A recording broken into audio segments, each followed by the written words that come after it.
Okay, sorry about that. I had a problem with my audio at the last second. And okay, so hi, I'm Colin Brown. I'm for 74XX, and I just thought it'd be fun to do some actual playing of some games on MiSTer. So let's get started. So I'm gonna start with some Castlevania. So I've got my Genesis SD card here. You can see down here. How do I point? How do I point in the right direction? My webcam. Down here is the case that I made. This one I'm using.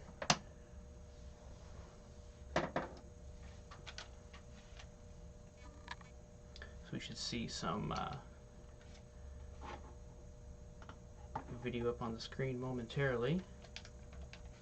This is a bit of a complex setup because I'm actually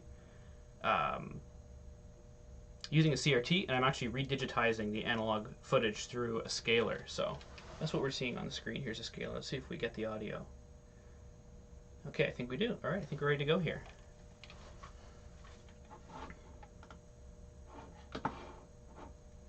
So, may not get any viewers because I was really late starting, and I just kind of did this impromptu anyway. So, I'm just going to get started. I'm just going to take a look and see if I get any questions in the comments. So, I like to talk about MiSTer. I'm using it here to actually play games on, but I also think it's got a lot of possible usage as replacement for arcade PCBs. And it's kind of a funny thing, right? Because I actually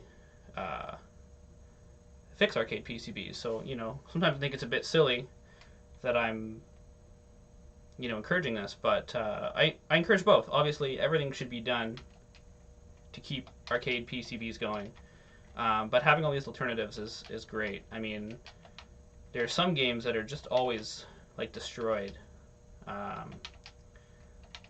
There's a vector game called Omega Race, and I've had a bunch of them, and because they had batteries, and because they're a very old game, they sat in storage for a long time, and they're just destroyed with battery acid damage all the time. So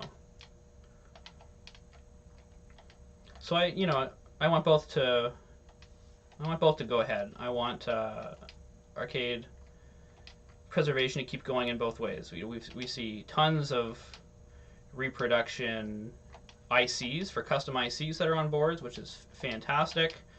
If you're not familiar, MAME itself is like a crazy amount of knowledge that's been collected for years. That's completely invaluable in fixing arcade PCBs. So we have a fantastic community going on, and I think MiSTer can just be, a part of that. It doesn't have to be opposed to that or in competition with that.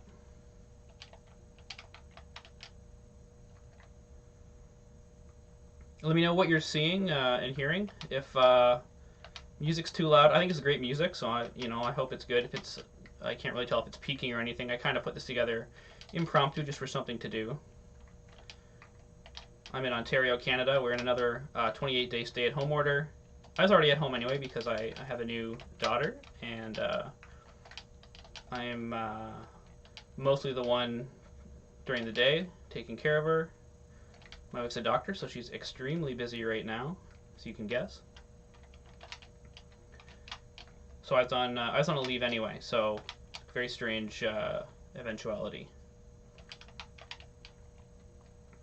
So this is actually the first Castlevania game I've really ever played. I did put a bit of an effort into Castlevania 3 on NES a few years ago, but I thought, actually around the time my daughter was born, I thought, I'm going to have a lot of time kind of sitting around just holding the baby. I thought I should actually do some more classic games. So I played through a good portion of Super Metroid, and this is when I started playing. So, and MiSTer is a fantastic way of doing it.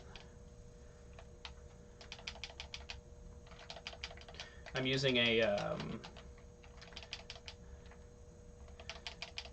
Sega Saturn USB pad here, which is just great. It works appropriately. I've mapped the the extra weapon to the R button, so I've got good access. Are you guys not hearing any game audio right now? That's a shame. Ping Pong says we're not hearing any game audio. Let's see what's going on here. I've got a I've got natural. How about this? Probably has to be on. Let's try that. I think I didn't have the stereo return on. I'm using an analog mixer, so what I could hear in the headphones is not necessarily what I'm seeing in the mains going in. And actually, the reason we're late is because for some reason, there's literally no audio coming through OBS when I try to start the stream.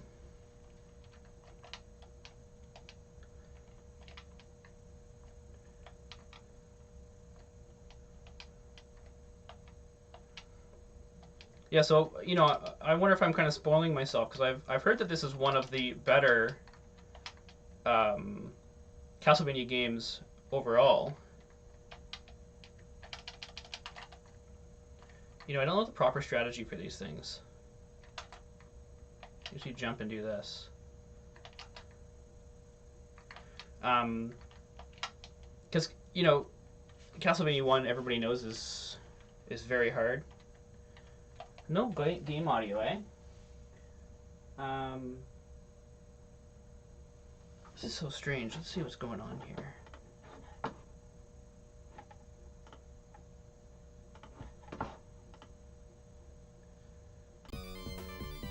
How about now?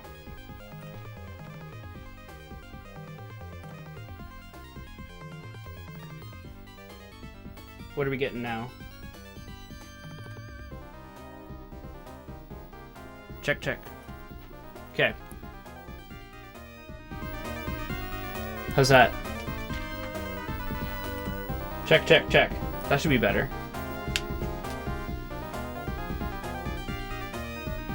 I would like to have audio because this is like, you know, one of the best sounding games. That's it? Okay, let me know if I'm peaking or anything.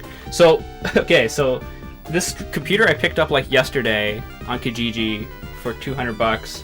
Set it all up this morning, and yeah, I didn't check the audio well enough. Okay, so we should be good now. Hopefully my voice sounds a little better with a little bit of a better microphone too, but you know, my voice is my voice. You can't really do much about that. I'm sorry you missed, you know, the music so far. Although, so my favorite tune is actually in the next stage.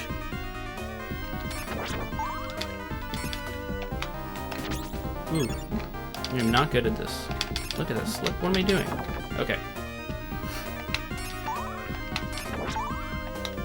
So yeah, Castlevania 1, everyone knows it's just super hard, and then Castlevania 2 is kind of, you know, it's kind of strange in the same way that, you know, The Adventure of Link is a bit of a strange sequel. So I don't know anything about Castlevania 2, and then Castlevania 3, you know, is polished and it's great. Just you know, I thought I would try this one out, and it's fantastic. So MiSTer has you know, PC Engine CD. So you know, my next protocol is definitely going to be Rondo of Blood, and then you know, I've tried Symphony of the Night before, and there's like so much going on. I didn't really get it, so I really have to like delve back into that at some point, I think. Try and figure it out. You know, I'm gonna do videos soon on the setup in this room. So if you can see behind me, you know, there's like clothing behind me. This is literally a closet, big closet that was, you know, in my house and wasn't being used. So I thought I could put all my CRTs. Actually, this used to be a synth room. I had a lot of synthesizers in here for a while, but I've moved those to the main music room.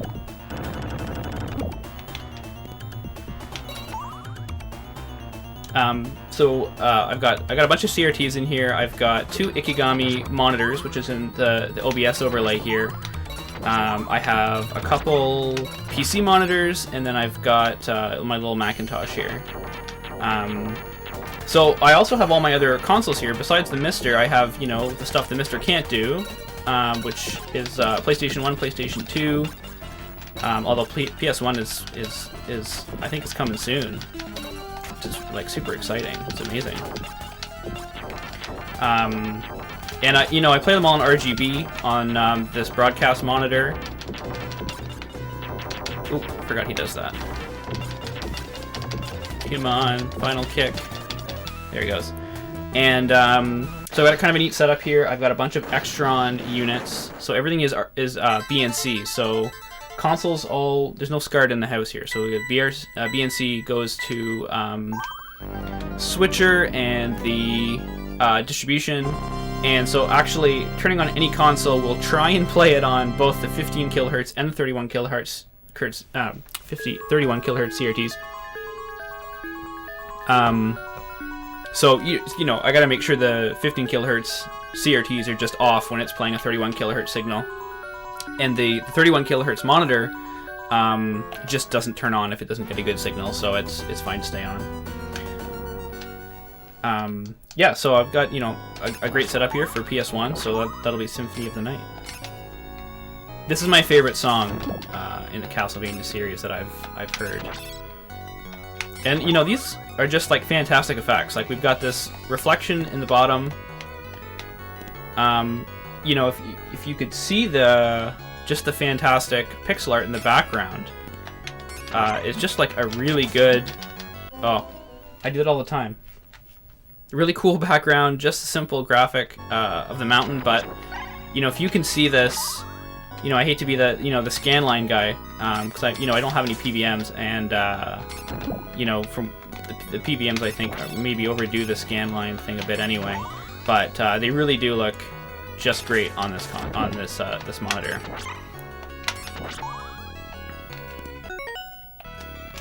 Oh, so yeah, anybody who is you know, watching this maybe from my arcade buddies or whatever.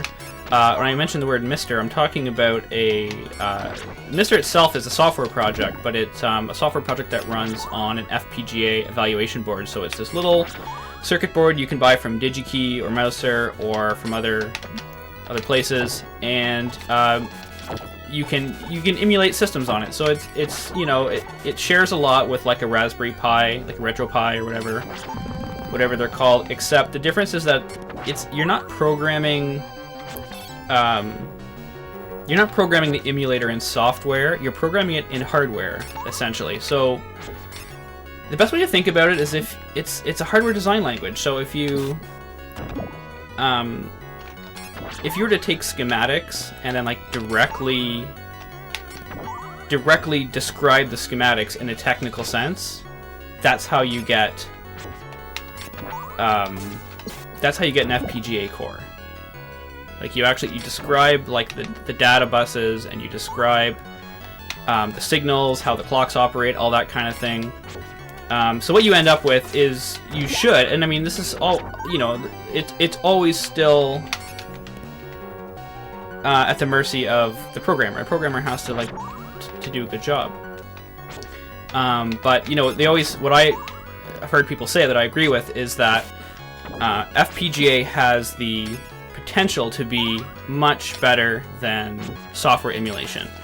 And what you also just end up with is kind of like a no overhead system. Like the FPGA is running on clocks, it can't be interrupted. You know, the way that like Windows can be interrupted. You also get original video timing, so like what comes out of the, although it's digital, not analog, you have to convert it, but what comes out of the video, the sync, you know, the video signal can be original. It can be exactly the same as you know, what an arcade board would put out. Remembering, of course, that even though arcade boards typically have analog video, it's digital right up until the digital to analog converter. Okay, so this guy you have to stand close. You have to smack him from close in here.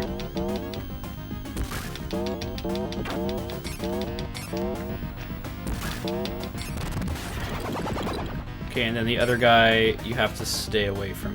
You can kind of get one in and you have to back up.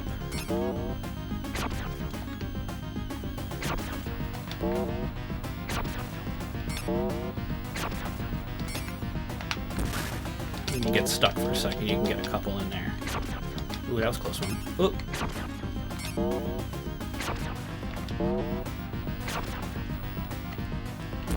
Ooh. Oh, that was lucky. One more hit and would have been over.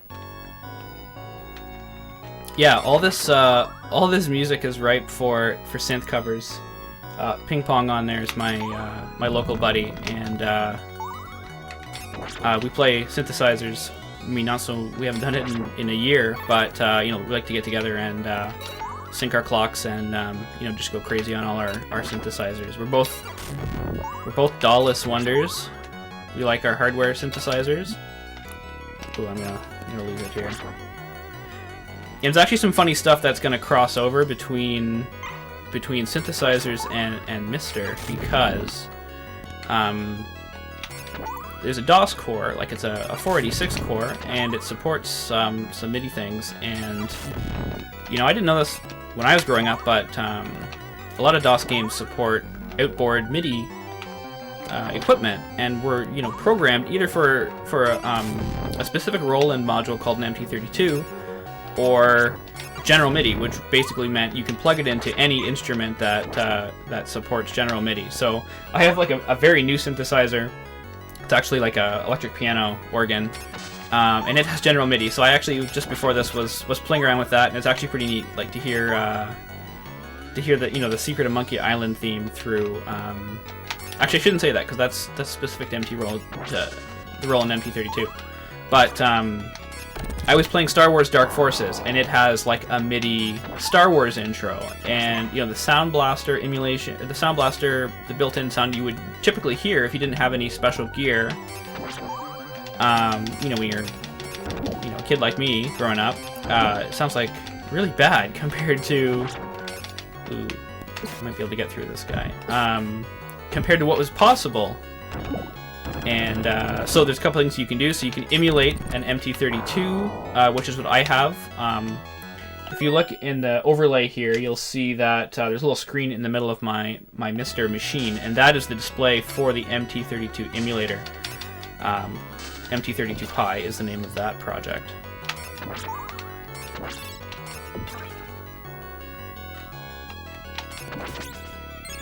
Oop. Can I? There we go. Ooh, no, I can't. If I stand up, the lower thing will hit me. I'll be careful. I only have one little iota left. Yeah, so it's interesting that you know, Ping Pong brought that up too. That our current synthesizers are FPGA based. Oh yeah, there we go. I got some power. So I have a Novation Peak, and Ping Pong has a Novation Summit, which is essentially two peaks smashed together with a nice keyboard on it. So, you know, I want one too. He had a Peak as well, but he decided to take the plunge to go up to the Summit. So I'm jealous of that. Typically, anytime, you know, I usually make a little synthesizer intro for my videos. That'll pretty much always be made on that Novation Peak that I have. And yeah, it's the oscillators are FPGA, so they generate their basic sounds through an FPGA.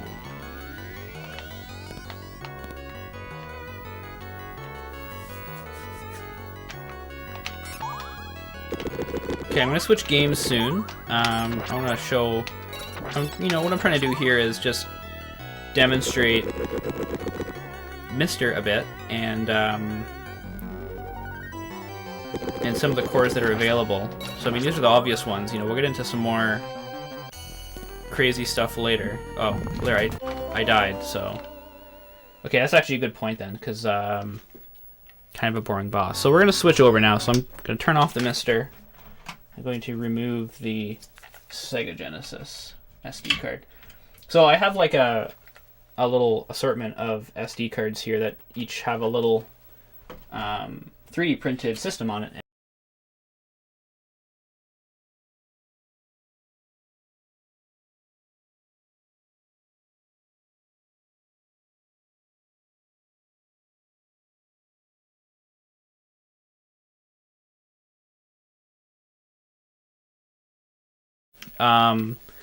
I mean, there's a lot that I kind of have going on right now that I just haven't really being able to get going. So one of the things is I'm building a Tapper arcade machine, but I'm building it in a Miss Pac-Man Cabaret cabinet. So I cut some of the wood over the winter.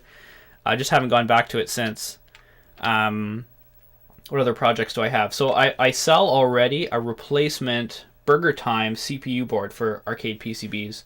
The next one I would like to do is Bump and Jump, which is very similar. It's also a deco game, and it also has a CPU that can fail. It's custom, but it's not really. It's like a 6502 with a bunch of extra chips on it.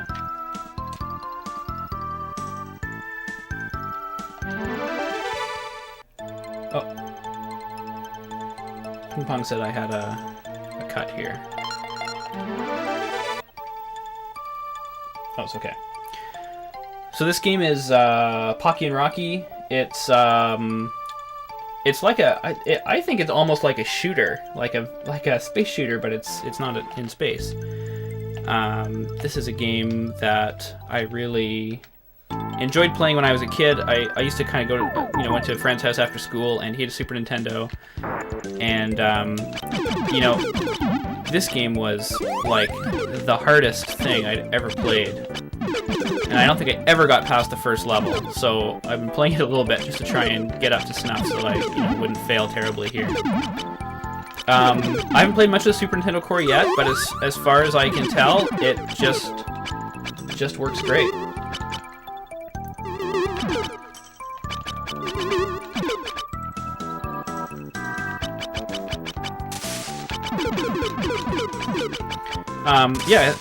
I say it's like a shooter because it really is. It's like, a bit of bullet hell. You really have to keep moving in this game. A lot of enemies just spawn and spawn and spawn, and you can't get rid of them. There's a couple different attacks you can do. I have like a shield. Oh, the shield's gone. There are a couple different attacks you can do, and you like lose. You lose your, actually, you know what, I think there's like a bonus guy here. This frog is a bonus guy. There we go. You lose your upgrade if you get hit, and you see those orbs I'm getting once in a while. Basically, the blue ones are a spread shot, and the red ones are like a fire shot, like require less shots. Is it this one? Audrey wants to play Pocky and Rocky? I'm sure you can make that happen. I'm sure you've got the gear. I can lend you I don't have an extra MiSTer, but I do have an extra Raspberry Pi and a controller.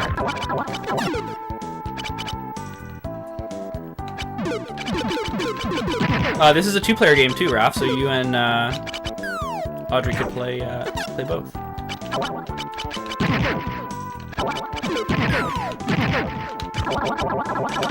Okay, I had to use my bomb there. I'm getting overwhelmed.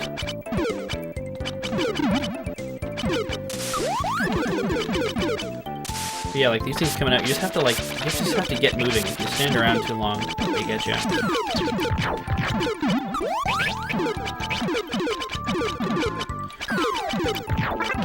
Yeah, most of my memories of Super Nintendo are, at other people's houses. I had a Sega Genesis growing up. I didn't have a Super Nintendo. So, my best friend across the street had one. We used to play a lot of Street Fighter and Aladdin, I think. Probably the games we played the most. And then my other friends had this game and Super Mario World. That might be the only two that we had, that they had. But Mario World, still to this day, is one of my favorite. Sorry, Mario World, to watch my Canadian accent here.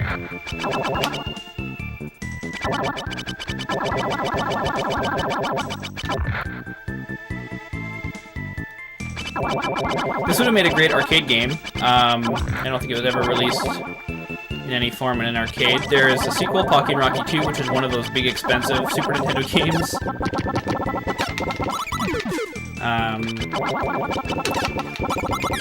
Oh, I died. And, sequel, and there's a sequel also called, what is it called? Does anybody know? Pocky and Rocky and Becky, I think, on Game Boy Advance?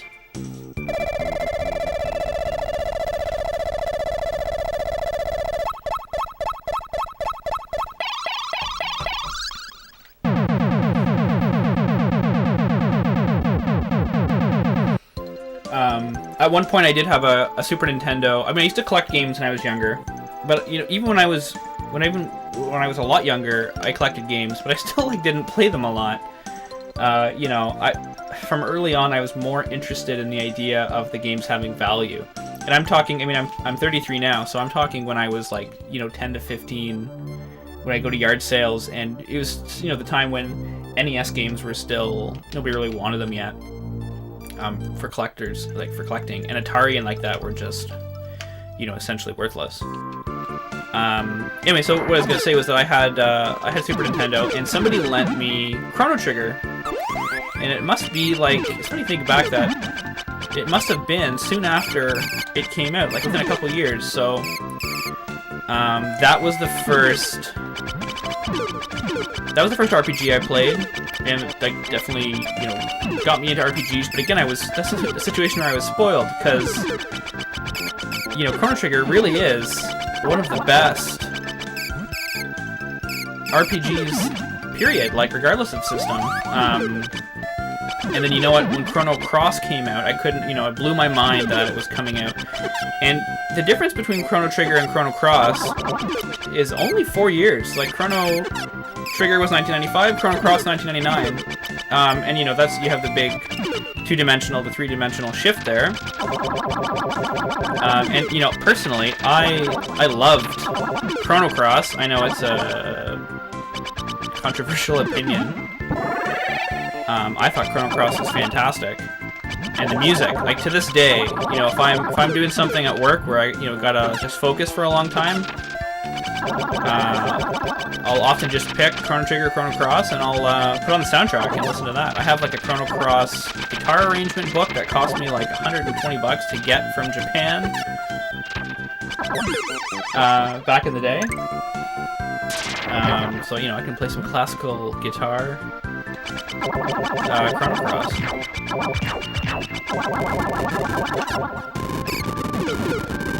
I also remember Super Nintendo. I remember Mortal Kombat being super weird compared to, I had the Sega Genesis version, which I loved.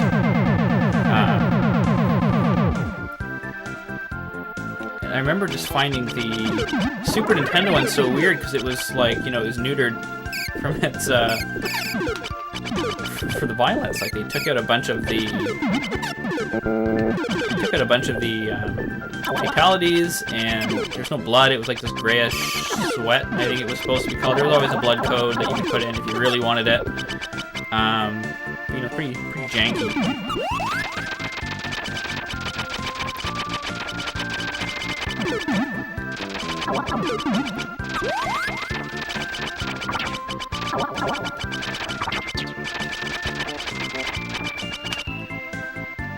I'm playing I have a moderate arcade collection. I've got about 11 machines out there, and one of them is a Neo Geo, and I got it's a bootleg, but I got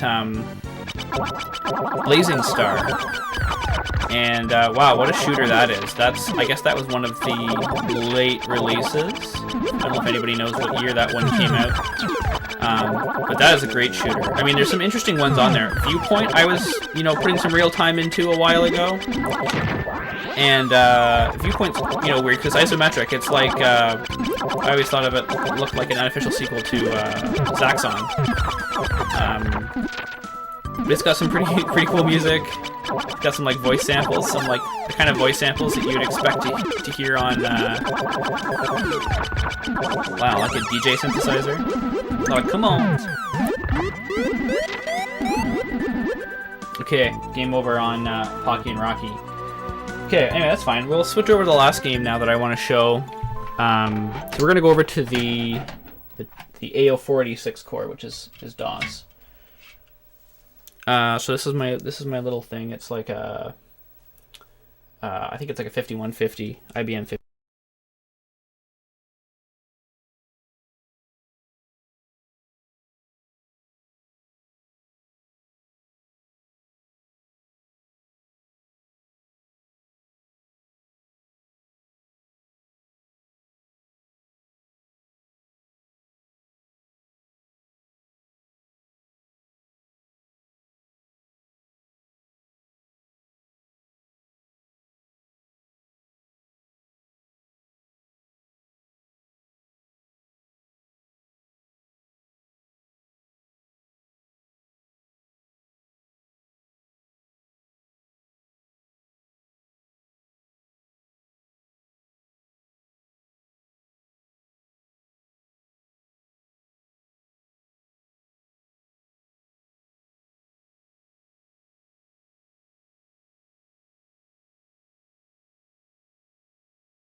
Okay, I'm gonna go back to 480p. Stay. There, okay. Alright. Okay, so this is the DOS core. This is like really amazing. I said in my case video that I made that I wouldn't be using this much for 486, but I actually have been using it quite a bit, like for the MIDI stuff, which is pretty cool. So it simulates a 486 processor. You can connect a shared folder between the MiSTer, which is like the Linux side of the MiSTer, and the FPGA, so you can transfer files. And MiSTers have built-in FTP and SSH, like always going anyway, so you can transfer files in and out from another computer really easily. It has support for ISOs and queues and bins and floppy images, so it's just it's really good. I'm gonna move my camera slightly, just so I'm not looking at like.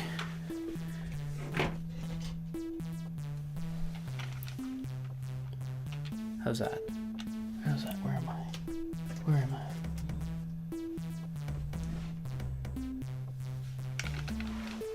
Okay, so SkyRoads. This is a game that if you've seen it, you've had it on like a shareware disk. So, Blue Moon Software is the name of the company that made it. They're in Estonia. Okay, that's interesting. So, ping pong seems to be indicating that when I turn off the machine, it also is interrupting the microphone.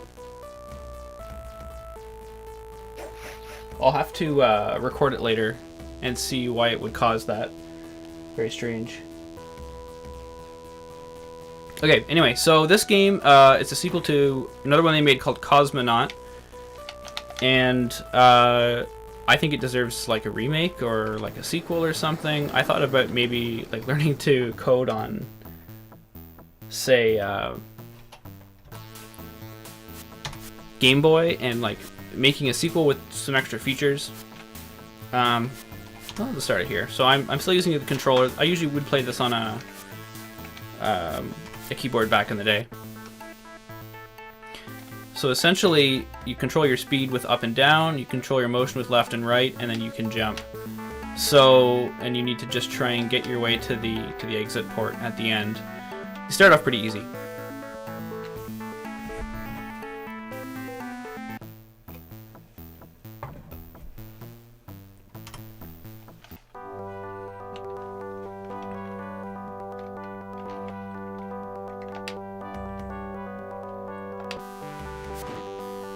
Yeah, so it's very strange that the audio would cut when I turn off the console, because the audio is being mixed through an analog mixer. So there's no like reason why turning off the console would stop my microphone. Does that make sense? Very strange. So yeah, this game, apparently it never got a full release. There doesn't seem to be any like box. Oh, I didn't foresee that. There doesn't seem to be a box or manual or instructions or anything. I'd love to have it if it exists. I saw there's like one auction on eBay for a lot of money, which is just a disc in a case. It could be shareware for all I know. It doesn't, not even necessarily the full version. The full version's available here. They just give it away now. They've completely pivoted over the past 30 years to doing completely different software stuff. Oh, I missed it again.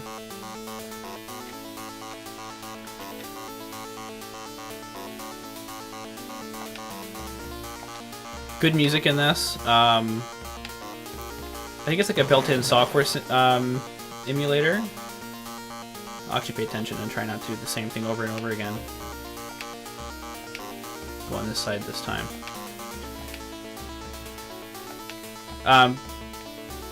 Although I do know somebody has extracted it and turned the songs into MIDIs. This software, like the game itself, doesn't support MIDI output. If it did, I'd be trying other synthesizers for sure. It'd be really cool.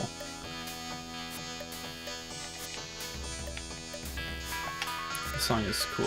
It's that 1 1/3 beat delay. All good delays support this.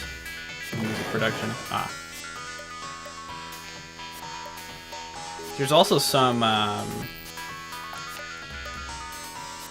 colors in this that, you know, when you land on them, they do different things. So the pink, if you land on the pink, it you just explode. It's over.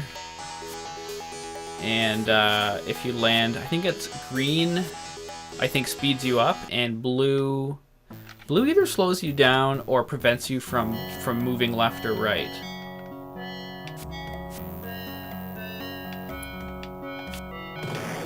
So interestingly enough, DOS games were like this were actually in 320 by 200 resolution,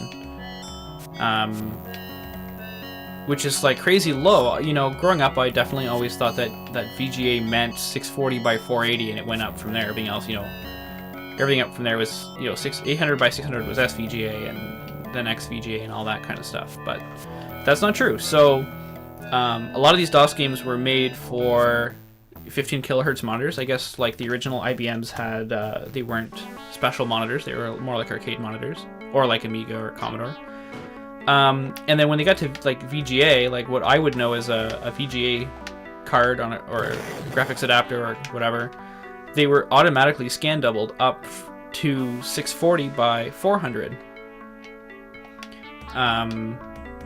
Which is why we don't really have the same like ideas of, oh, see, that's explosion. We don't have the same ideas of like scan lines on VGA displays, because it's, you know, double the resolution, even though these games were as low resolution as everything else out there. So the core, the AO486 core, right now always targets the VGA scaler, meaning it can't output lower than a single resolution. And you can set that resolution. I'm trying to remember all the exact details here. I'm running a custom core right now where somebody has put in some logic to detect if the core is outputting the two modes that we were talking about. So the 720 by 400 is the text mode, and the 320 by 200 is the game mode. It detects between those two and at least changes those two resolutions. The goal, I mean, the ultimate goal would be direct video out from the MiSTer at the original resolution. I think this would look fantastic on a regular old 15 kilohertz CRT. And if not, just, you know, you'd like to be able to have the core work on a real VGA multi-sync monitor. I mean, this sync master I'm using is, you know, capable from 640 by 400 all the way up to 1600 by 1200. Okay, let's see if I remember what I have to do here. The other thing this game has that's cool is it has some O2 and fuel. Like, it has some resources you have to conserve. So if you don't go fast enough, you run out of O2. If you go too fast, you run out of fuel. But there's like refueling stations.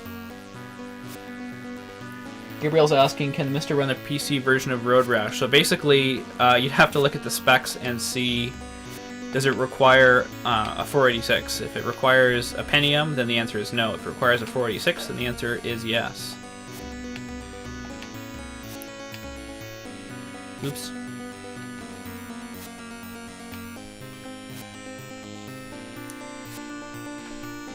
If you go to like Moby Games, it has like a really good database that, you know, contains all that. There's a few pre-made virtual hard disks that you can get that I think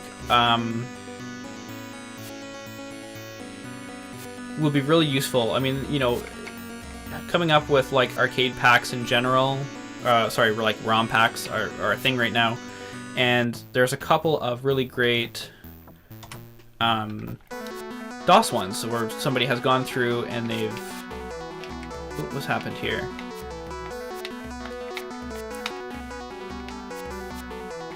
Oh, is this a bug? Can't go. I only have one button. And I'm almost out of O2. Guys, I think I just explode.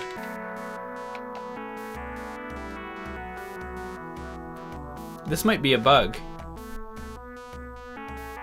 we can't we can't do anything. And why would that be?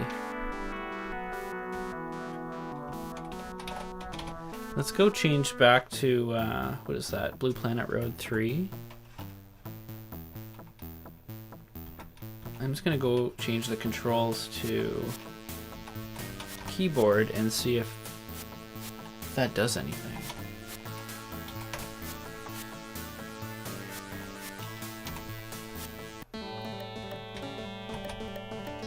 Yeah, look at that. So there's like a bug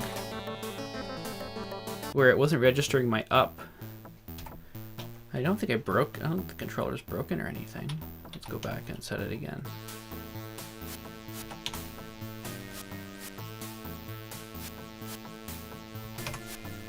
So, you know, I said I was sticking with, there we go. Yeah, that was weird. Just wasn't going. I'm using a USB controller, but there are many hardware adapters available, so you can run basically all the old ones. So you can run, you know, Nintendo, Super Nintendo, Sega Genesis, Saturn, I think Saturn.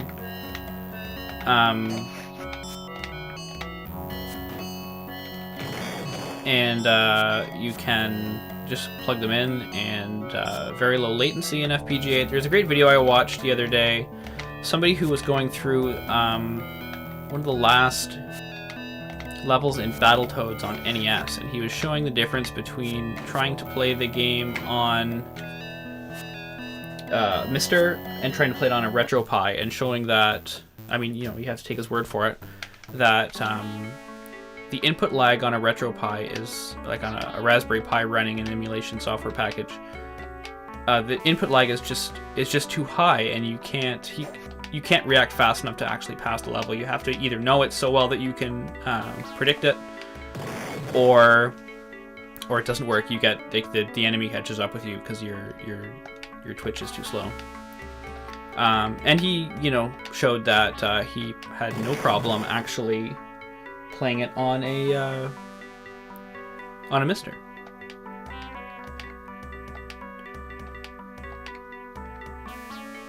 So low input lag is a virtue of MiSTer that a lot of people at least claim to be looking for. It doesn't really matter for a lot of games. I remember the first time noticing input lag being a big problem when I was playing Super Mario Brothers 3 on one of my earlier LCD TVs. I wasn't even emulating it, I was playing on a real Super Nintendo, but the lag of the TV was so high that it was, you know, noticeable. Okay, so this is like a low gravity stage.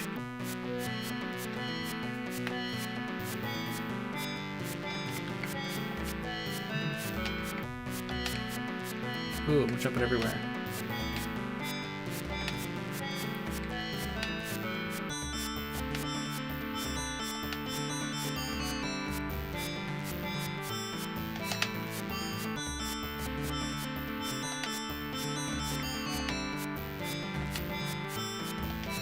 I can remember spending all my allowance, which was like $5 every week.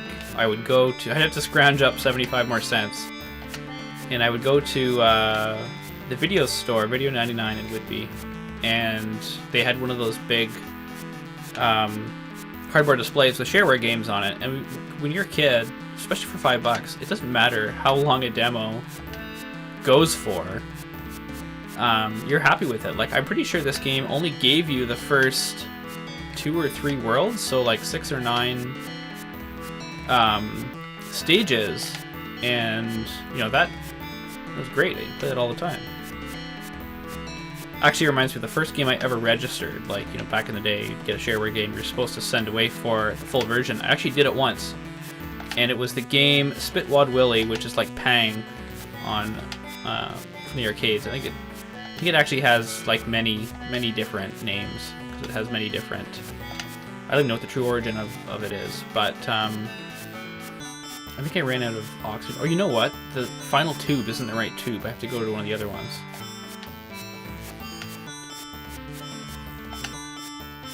Yeah, I registered that game. It's $34.95. It's like send like a money order or something away, and then like really like 6 months later, full version showed up.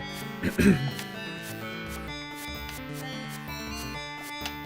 was called Jet Set Willy in another country. Kind of game where there's like a large ball that's like bouncing, and you go underneath it and you like shoot a pea shooter up at it to, you know, either get rid of it or turn it into fewer balls. Let's try the left one.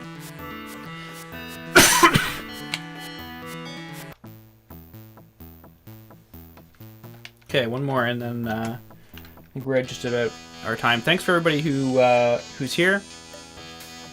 I'll try and sort out the audio issues for the next time, and hopefully we'll have just a few more people around asking questions. Maybe I'll convince one of my friends to come on and chat with me. I think that'd be cool too.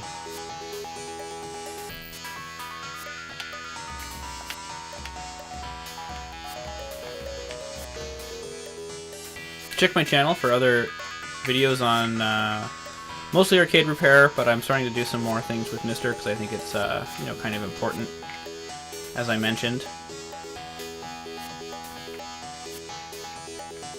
I made my own. Oh no, it said gas over there, so I need to go to the left side to get gas.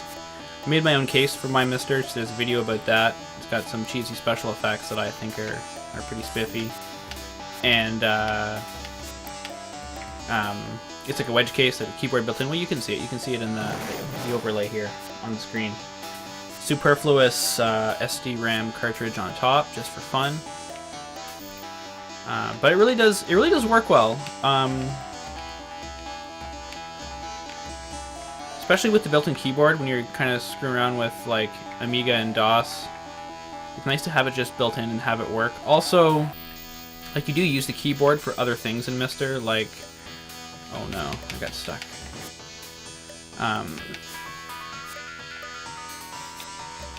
Like, you use it to access the menus and hunt around in there, and I don't have the I/O board, which is what more people would normally use to access the OSD. I just didn't want to add the height to my board inside this case, which is pretty small.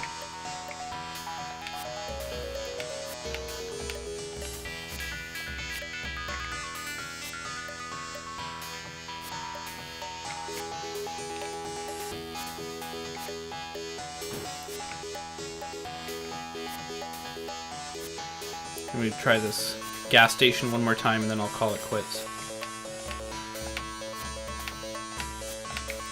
See, I have to go in there. Okay, I'm going to call it there. So thanks a lot for watching, everybody, and hopefully I'll see you again. And take it easy. Have a good week. Bye-bye.